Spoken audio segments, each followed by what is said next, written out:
Okay, good evening. This is Professor David J. De Los Reyes. The subject matter for this session now will be what this is a Laplace transform. Okay, I will try to read the problem.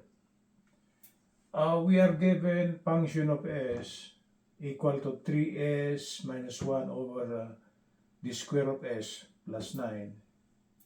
The problem is asking what will be function of t, okay, using Laplace transformation. So this is an advanced mathematics problem. Okay, let's try to bring out the solution. Function of s is equal to 3s over s squared plus 9 minus 1 over s squared plus 9. The right hand side is actually, it can be written as the difference of two fractions. Okay, that is a over b plus c over b can be written as a plus c all over b. The given right hand side is actually on this form here, and it can be written as the sum of a over b plus c over b, that is two fractions with the same denominator. So actually we segregated the right hand side by using this concept here, that is 3s minus 1 over s squared plus 9 can be written as 3s over s squared plus 9 minus, since this minus, I place a minus here, 1 over s squared plus 9. Okay?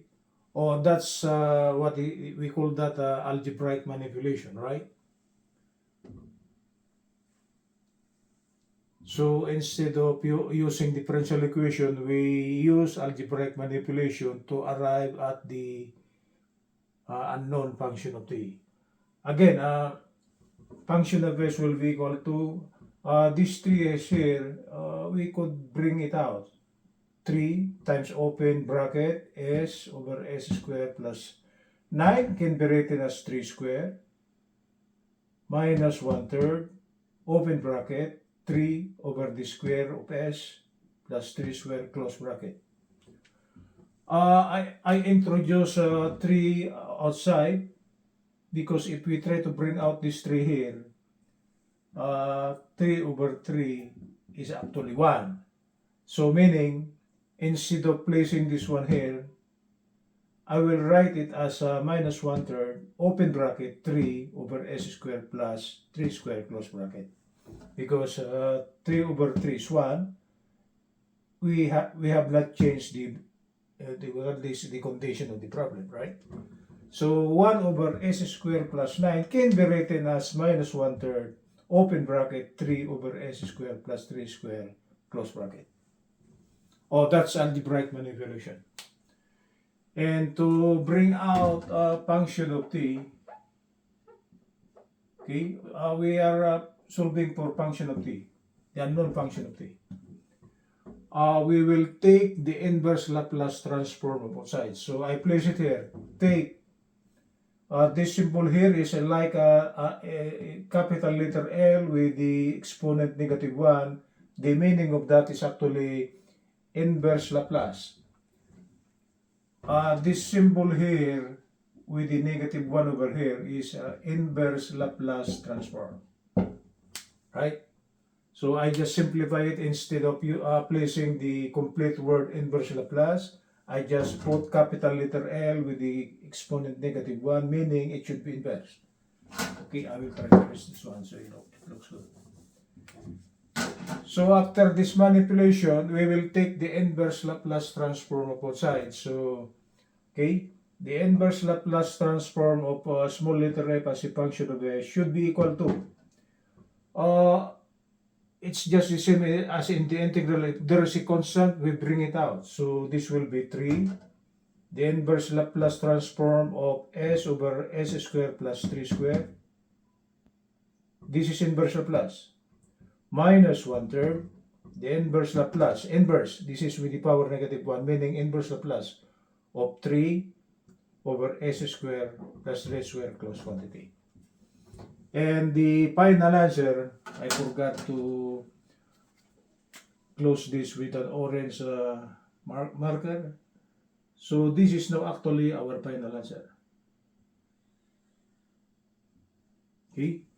That is the inverse Laplace transform of s over s squared plus 3 squared is actually 3 cosine of 3t minus 1/3, and the inverse Laplace of 3 over s squared plus 3 squared is actually sine of 3t. That's our final answer.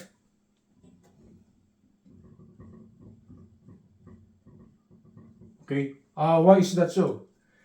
If we try to recall the Laplace transform table, the inverse Laplace transform of s over s squared plus omega squared is actually cosine of omega t. And the inverse Laplace of omega over s squared plus omega squared is actually sine omega t. These are the two contents of the Laplace transformation table. That is the Laplace transform of a cosine of omega t and sine of omega t. Okay, that is from function capital letter F as a function of s to small letter f as a function of t. We are to look for this one. So after taking the inverse Laplace transform of small letter f as a function of s, that will be what we are looking for, function of t. And this should be equal to 3 cosine of 3t minus 1/3 sine of 3t. Okay, that's it. So instead of using the classical solution differential equation, we use Laplace transform to find function of t as a function of t. Okay, good evening from Los Angeles.